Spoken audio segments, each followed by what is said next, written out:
Welcome to the Founders Table. We are finishing up the year 2025. It's been a great year for us. It's been incredibly fun, just dynamic of what we've been doing, building, growing, talking to a lot of business owners, just having a blast through the process. And we thought we'd finish off this year with a conversation about what really drives us, what kind of started the Founders Table, some of the great conversations that we've had with people, and some that we have lined up here, and just in general, what has caused us to build businesses and to put so much effort into something, which is this idea of legacy and building something that outlasts you. So today we're going to have a conversation about that. Can you see it in our face? How you know are what I mean? Just like, oh.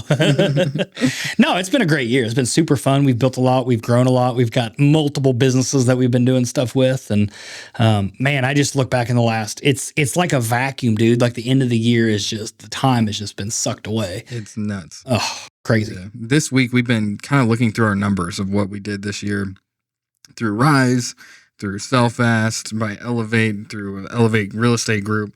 And man, it's been cool to see the highs and lows, the ups and downs. But when we really implement the things that we talk through, like how it makes a difference, and launching some of these businesses, you know, you start with a really hefty investment. Mm-hmm. And so when we were looking at even our investment throughout the years, it's like, dude, it's been crazy how much time, energy you put into it. One of my favorite KPIs that I look at is like sales by the year, just to kind of see what you're, typically if a business has a busy season and an off season, you'll see like a bell curve.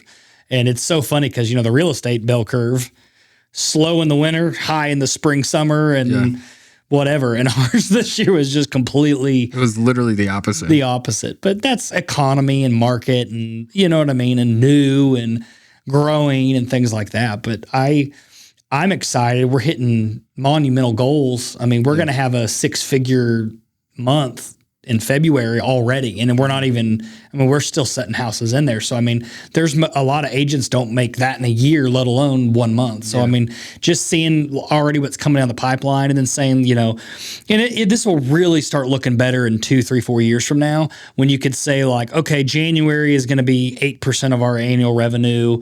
February's 10, whatever's 11, whatever's 6, whatever's 5, whatever's 12, you know what I mean? And you can kind of start plugging those in.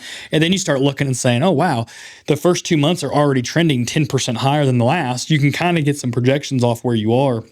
Absolutely. From that standpoint. So I'm a big numbers guy. I think everybody knows that by now, but like, I love kind of seeing that and plotting that. And, I wish it looked like a perfect bell curve where I could be like, look, see, there it is. Yeah. But it's not, you know what I mean? And that's just year one, kind of the stuff. Business in general. There's so many different things that can drive sales or slow sales in any business. Mm-hmm. And so it's cool to see that kind of work out throughout the year. I love, I think I look back, I used to fish a lot of tournaments, bass fishing tournaments.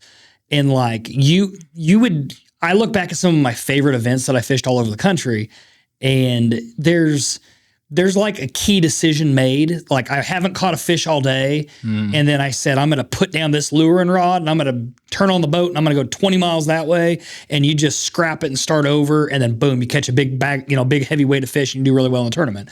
Like, there's just like things in life that are like that. Your golf game. I was really mad. I put down my driver and picked up a da-da-da-da-da, and it worked. I don't know. Pick your whatever, your analogy of it.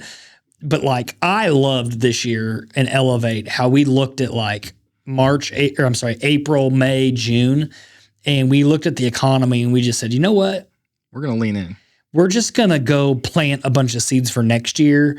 It's not happening right now. There was too much, Trump was on, and I'm not positive, negative, don't care. But it was so everybody was so riled up about interest rates and the Fed that whether you knew anything about it or not, you just put it on pause. Yeah. And when we leaned in and just said, you know what, let's not try to force a round hole in a square peg. Let's just go do the deal. Like, I think that was a really critical moment on our year one. Absolutely. To find success for the year. Yeah. And I think one thing that's been really cool, and we preach it, and we've talked about this in previous businesses and different things. It's a different thing when you're looking at it on your spreadsheet and in your business, but really the equation and knowing if I do this, then this will be the outcome. And looking back at the year, just like what you said, even though the market was saying one thing, we said we're gonna do the work up front and see what that outcome is. And it's just a math equation. And we watched as whatever was going on in the economy, we're diving in. We're probably going to be gaining market share while some people are backing out. We're going to do the things that nobody really wants to do. We're going to do the outbound calling and the door knocking and open houses, all those things, and it's going to have an effect. So it's cool. We've been able to get some really good data and numbers on where we need to invest our time. We literally talked about this in a few episodes back in owning Q4. Like, now's not the time to start anything new. Now's the time to see where you're at, see what you've done, see what worked, didn't work, and now we're going to make some adjustments. And man, I'm excited for the following year because those things that were catching fire, we're just going to pour gasoline on. Absolutely. And then the things that we didn't have quite the return that we thought, we're going to adjust. Part of it probably was an outcome because of what we did. It might be just that the system or process didn't work and we can move from and we, everything snowballs, right? So it's like, if you're looking at video marketing or, doing podcasts, things like that, you do a Chiefs podcast, we do this podcast, we've got another agent starting to do a construction podcast. So like, you look at that and it takes a little time to get the things rolling and get the things going. And it's the same thing with the brand and the business. You're not going to put a video out on Facebook and Instagram and YouTube and like, oh, everybody knows who Elevate Real Estate is, right? Like, that's a part of it. And I think what number are we at? 171, 172 on videos? Parker, what are we at on videos? On YouTube? Yeah, somewhere like that. 172. So we've got 172 videos on YouTube right now through the Elevate brand, which is all, that's incredible in how much time? You know what I mean? Like, not even. If you like. That's like a video every other day. Yeah. Yeah. So, and I think that will take effect a little more this year than it did last year, right? Yeah. And then we built as we do it, it's going to do a little bit more next year and it just keeps stacking. And I keep going back to stacking with everybody. If you do all these things well and you keep putting stuff on top of each other, you're going to get 3 or 4 leads from here, 4 or 5 leads from here, 2 or 3 leads here, 1 lead there, 4 leads there. And like that all grows. And one of the funniest lead sources I think this year is we're in that 40 range, upper 20s. We've been in that that 28 to 38 range of like listings. Active listings, right? Because you have a handful fall off and you have a handful come on. It's just kind of, but like every month we gain, seems like we're gaining a listing or two from what we had the month before. Yeah. And it seems like 20% of them fall off every month just kind of as a baseline. They close out. But the number of phone calls and leads we've got from just having the yard signs out and people, it just makes me giggle because like if you're an individual agent by yourself and you have 2, 3, 4, 5 yard signs out, you may not really feel that in a year. Like you may get one every other year and that's not even a matrix that you're looking at. But like I'm looking at that going, well, if we can get to 80, you're going to get an extra 10 to 15 calls a year of buyers just from that as a byproduct of this, that, and the other. And I think when you look at whatever the business is, everybody says when you're busy, you get, when you're in motion and movement, that's what it is. And we preach that to our guys, not 100%. Only with listings, but just activity in general. Yep. Is that when you're active, you don't have to say, man, I'm busy all the time, I'm overwhelmed, but I'm active in the market. And it's so important, even if the deals aren't quite lining up the way you would hope. Yep. You've got to stay active in the market. Activity breeds activity. And it doesn't matter what it is. I have a number of clients and like that goes back to the biggest thing that I run into. I met with a client this morning and it was one of those situations that it's like we set this software up for him. We've got everything dialed for him. It's beautiful for what he is. And he's in an industry that hits a fishing guide. We're in an industry that nobody's hardly, there's probably 5% of fishing guides have anything remotely close to what he has. All word of mouth. Yeah. And he's like, dude, I need to get busy in January and February. Well, when are we talking about that? December, whatever, And it's like, bro, like we built this 6 months ago. If we would have been building the blocks this whole time, you would have 400 people in your database, 600 people in your database, where that's to get 20 spots booked would be an email, probably an email blast with an ask on there, done right. And you probably could have booked up a month's worth of your work. Yeah. You know what I mean? So it's like now we're kind of going back like, see, this is where this would help. This is where that helped. Now we made a different plan around it. But I think that's what it is. Like, and he was so busy. But like if you don't do the things to be busy, but then be able to track it make sure you can replicate it, duplicate it, things like that. I think that's where a lot of business owners fall off and have issues. And I think that's some of the experience side that I've done is like when you get busy, spend 10% more time or 5% more time and make it where you can go do it again. Because like if you're a service industry or something like that and you get all these clients and then you just do all the work and it goes, well, they'll come back. Maybe. Yeah, but they might get on Facebook and accidentally click a button and somebody starts sending them an email every month about XYZ product that you do. And next thing they know, they can't remember if they used you or them. And guess who they call? The one that's in their inbox, right? Like it's right there. The number's right there. I'm not going to go dig for the person I used last time. Yeah. So, that's just low hanging fruit business to me, kind of that 101, like this is stuff we got to do good. But like, I think that's where a lot of small business fails on doing some of that stuff. And I love like how we're starting this and doing this thing. I feel like we're doing the right steps in all those ways. And we've made mistakes. We're not perfect and we're not doing that. But a lot of it's just saying, that sucked. Let's do this time instead. Right. Like how many times have we had that conversation? Like, we're not doing that again. Yeah. We have a whole episode on failing forward. Like learn it, grow from it, and move on, Yep. Absolutely. And I think we've had a lot of failures that we've just bang, and then we've moved on and we've fixed them. Yeah. And I think if we would have got stuck in those, it would have slowed us down this year.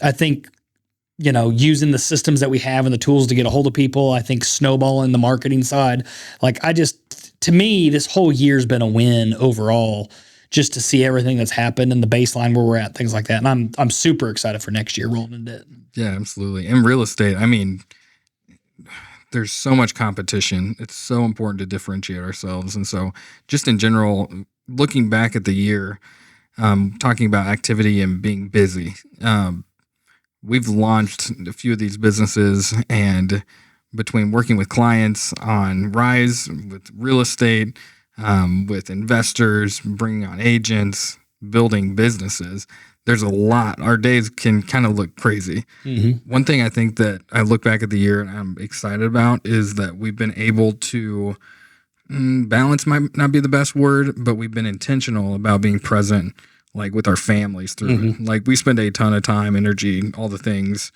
with clients in the business, on the business. Mm-hmm. But one thing that I've really been intentional is like making sure that when I'm with my family, whatever, I'm super present. And that kind of loops me into, on the business side, the reason why we even started having these conversations about things and building something that lasts beyond us. Because if we build something that, as long as we're in it, it lasts, then there's a problem, just like what you said. As long as you're the one in it and it keeps going, that's great. The minute you step out, it stops. That's a problem. So for us, and for you, I guess, as we've been building Elevate and Rise Marketing, what do you think really will outlast us, and what's your like thought process and game plan as you're building today to make that shine in the future? So my dad's a CPA, and I've watched thousands of business owners in my life through his doors, right? It's just part of, and all good. You learn something from everybody, but some make it, some don't. And when you put the right team around, number one rule, when you put the right team around you, your odds of success are way higher. But you see people in different kind of like mindsets of business, I guess. And, I think what I've seen is the super successful ones, they may be in this and they may not, but, anybody can go come up with a business plan and go do it and make money. You can have a junk removal service and you could take your pickup truck, you could put a bunch of signs up, you can go get on whatever, where do you buy art signs online, whatever that is. Vistaprint. You can go on Vistaprint, make some door hangers, go do that, get some postcards, and you can make a business that you can go make a living on, right? Just first thing that popped in my mind. Basic, but you're the one doing the work, you're the one doing the thing, you're the one making it scrape by, stuff like that. So I think whether you're a plumber or an accountant or a realtor or whatever, if you are the one doing it and you're putting up most of the work doing that, maybe you have a helper or two, but like you're the one really driving the ship, anybody can make a business, and that's not hard to make money. You may not make a lot of money, but you can make money probably enough to justify doing that over working. Yep. I think where the skill set starts coming in and experience starts coming in and that type of thing is when you can make it where it can make money without you having to be there.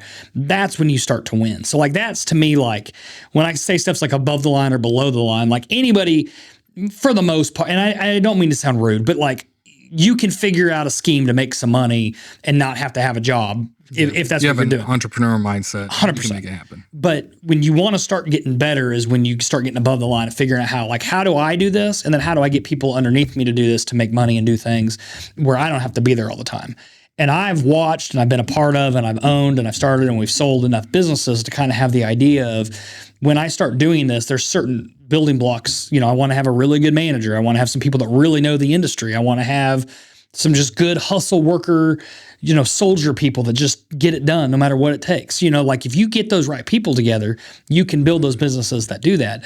And now my lens when I'll be in the McDonald's drive-thru and my lens is I'm interviewing every person I'm around. It might not be a good thing, but I'm seeing that. You know what I mean? Because man, that person's really, when I go see an employee that's awesome, I'm not trying to poach everybody's employee, but on the same token, it's I'm sitting there looking and I notice people that work hard and it's man, if you could get the right shoe on the right foot with some of these people, you could really have success. So I'm always looking through the lens of as we build these businesses and as we grow these businesses, who are really important people that you can connect into these blocks that helps it be sustainable and things like that. And it's a knack that you get over time.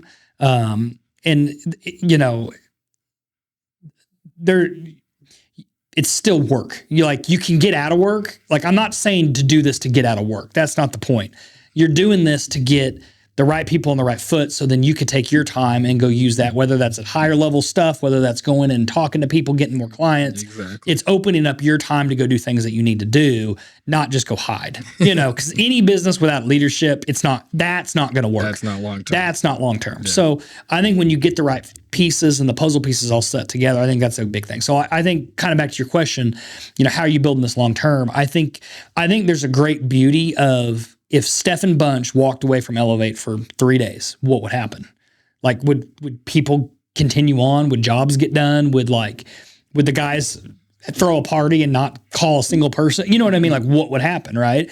And that's a good measuring stick to look at, I feel is if I stepped away for a week, what's the outcome of that would be? And would the guys jump together and make this happen and do it? Or would they fall apart, And I think as we grow our businesses, as you see those key people really stepping up and taking ownership and leading and doing the work and doing the things, I think that's when you start having a really good group and a good business happening. Yeah, absolutely. And it goes back to the systems and processes, make sure there's clarity on where we're headed, what we're doing, but also literally what you said about having the right team around you. I think for us, I really think it was God's provision, but I feel as we've been building this thing, there have just been the right people in right circumstances that have hopped on board, and it's the game changer for us, for how we do things and who we are. They excel and show what our vision, what our culture is, and jump right in. So that's been really cool. When it comes to legacy and building something that is beyond you, say 20 years from now, what do you see? What would you like for people to say about you when it comes to your leadership and what you've built? Oh, that's a deep one, man. I am not the guy in front of the camera, even though right now I'm the guy in front of the camera. I hope the employees know that I've worked hard to have them have success, right? And I think that if you try to better everybody around you, obviously it's going to better you as well with that, as everybody elevates. Pun included. As we lift everybody up around us, I think everybody gets better. We learn something from this person, that person, this person. Hopefully they're learning something from us the same way. And I think, you take a group of people and then you guys all rise to the occasion. I think everybody gets to become a better person in general. And I think, one, going back to your core values, which is a podcast that we talked about, going back to your core values, are you still measuring off of those as you elevate? Then if you're doing that, it's probably a lot of really good intent behind the whole situation. So I think I hope the people that I work with know I work really hard. On the marketing side and customer side, if they don't know me, that's not a bad thing. You know what I mean? We've built all these people around us that have done so well that I don't feel as an owner, I need everybody to know that we've coached all these guys and built this business and it was us right here. It's my name on the hat that we've done this and that. I don't want that at all. If they don't know who we are, that's A-okay with me. But I hope that they look at Elevate the brand and say, those guys are really good, or Rise Marketing. Those guys do a great job. Parker is the best video guy that we've ever had. He created a bunch of content for us, and it's grown our family and put our kids through college where they didn't have to have debt when they got out of college. Whatever the story is. Like, I hope we're creating a legacy from that standpoint, that we're helping others from that standpoint. Like, to say, was it Drew Sanford that did that? I don't really, I feel like I've helped people my whole life, and the credit's never been the motivation behind it, if that makes sense. Yeah. One thing I think you do well, and it's translated for us, is you're very transparent and you resource well. That's something I think that it's shaping who we are, whether it's somebody on the team, whether it's an agent. Like, we are not afraid to be transparent in money talks. We're not afraid to be transparent when it comes to goals and vision and value. We want everybody to really be a part of the team. It's not about undercutting somebody or cutting somebody out. And second, when somebody has an idea, then this system is like, the first response is, how do we resource it? It's incredible to see, and it comes at a cost. But there's always a return, and especially when your people are So let's say an agent comes to it, like, to your point, like the HBA thing. It's like, how if somebody didn't come up with the idea and have the thing, we wouldn't have been able to stretch our wings and go see what we can do and create leads and opportunities and awareness, things like that. And I think being transparent, the good and the bad. And then when situations like this, like, look, this is going to cost X, Y, Z to go do this. As long as you're 100% on board and you're going to take advantage of it, I'm willing to do it, as long as we see a return on our investment for doing that. And I think when the team sees that and they go, wow, this agent just got this and they did all that. Well, yeah, if he dropped the ball and it was a conundrum, we wouldn't be doing it again. Like, it's just simple as that. Like, you did it last time, it was a failure. If you want to do something, get another agent, you two work together and figure it out, and then we'll try it again. Absolutely. If that fails again, then now you're on your third strike. Like, we're not going to keep resourcing people that don't try.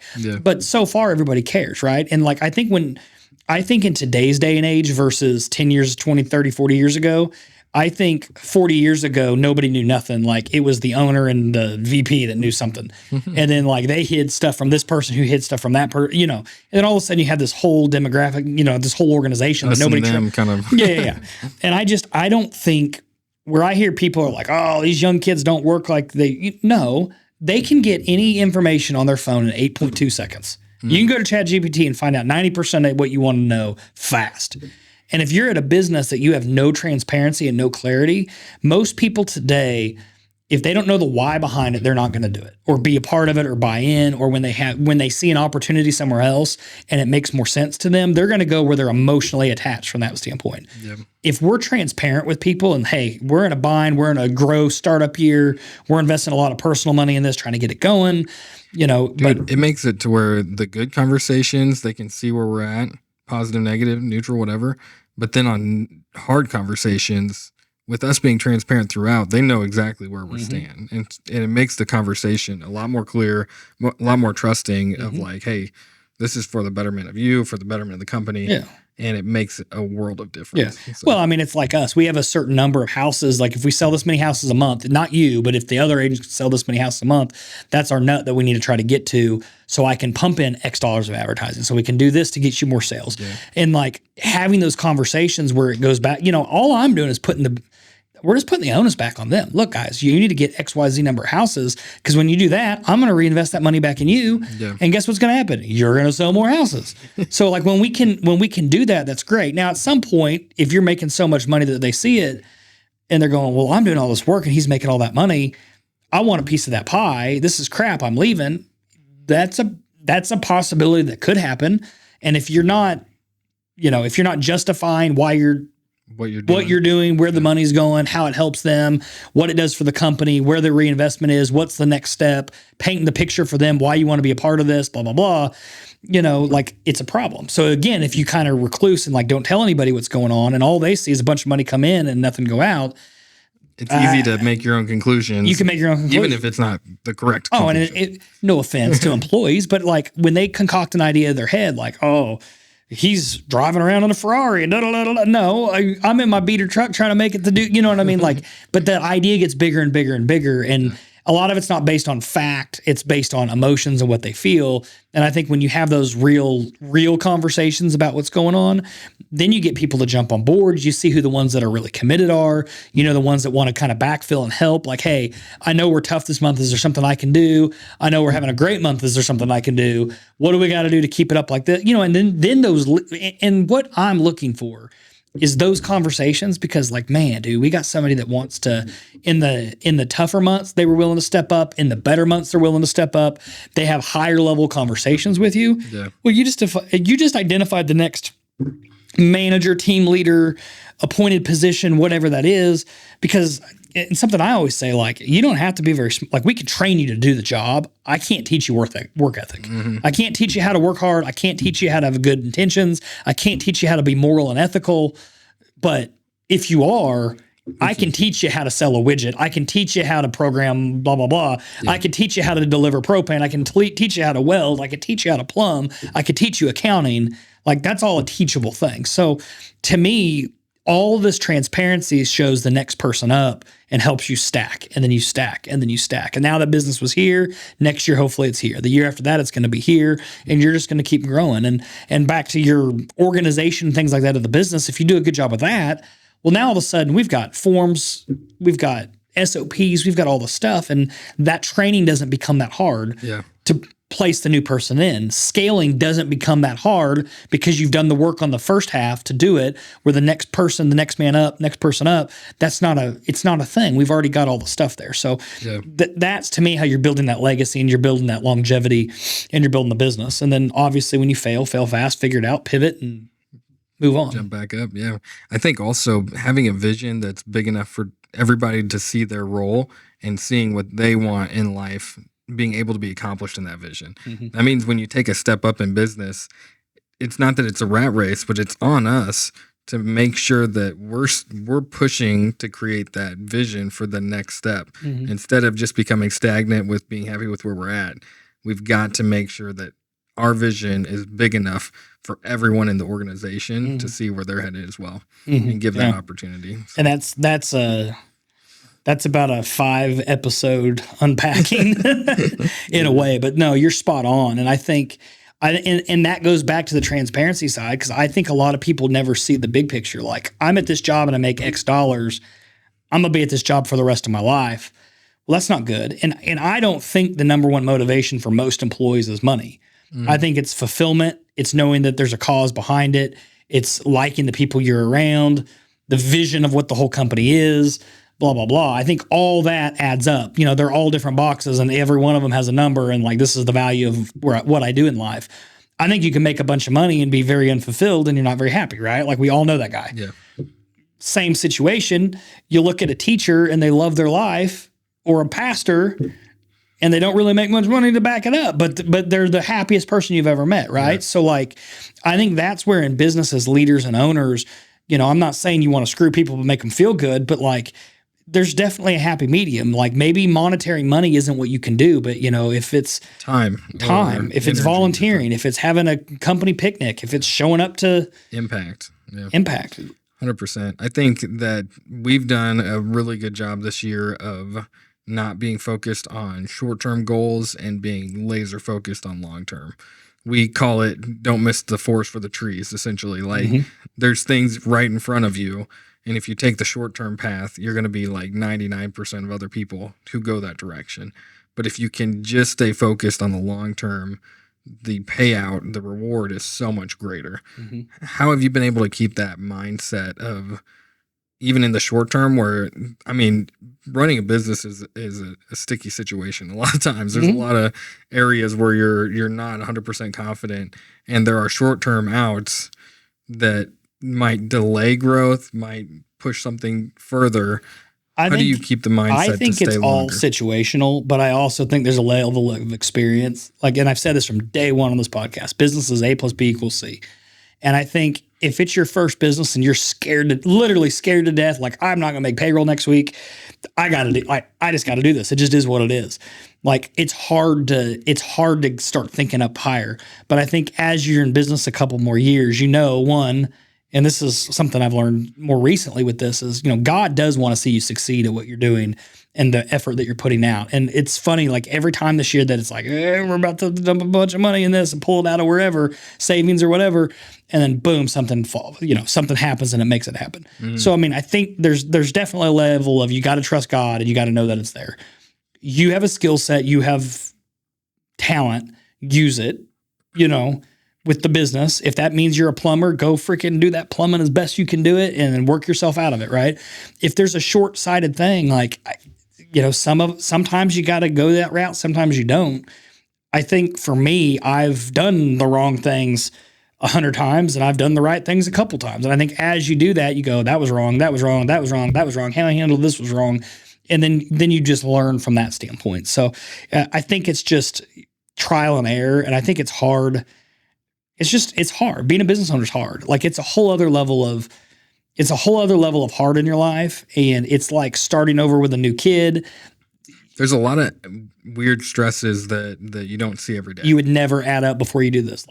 And people just don't see it. And that's fine, and that's part of the game. But I think when you go back to your morals and values and ethics and then the mission statement of your business and the vision and all that stuff, that's where you're, again, measure on that. Like if you're looking at a situation, let's go back to our mission vision. Filter through it and what lens is it? Like if you know it's the wrong decision to do something, but you're like, I have to do it no matter what, or we're going to go out of business. Like, do you really, like that's where I go back. Like, do you just want to do that because that's the easy way out?